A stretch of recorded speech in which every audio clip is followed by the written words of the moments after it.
अस्सलाम वालेकुम जी।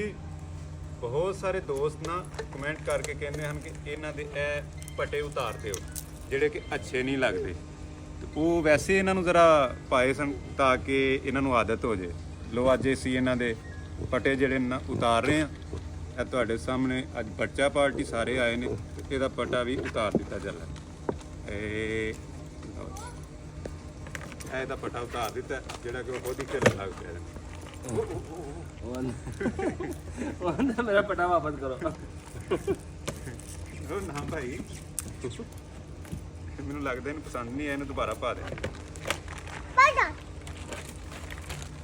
ਉਹਦਾ ਲਗਾਓ ਹੋ ਗਿਆ ਉਹਦੇ ਨਾਲ। ਇਹ ਕੀ ਕੰਮ ਪੈ ਗਿਆ? ਕੀ ਪਟਾ ਲਾਇਆ ਤੇ ਉਹਦੇ ਨਾਲ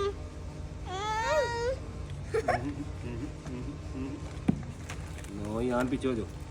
ਇਹ ਵੇਖ ਕਿੱਧਰ ਦਾ ਹੁੰਦਾ। ਉਹਨੇ ਲੈ ਕੇ ਜਾ ਰਿਹਾ ਉੱਥੇ ਹੀ।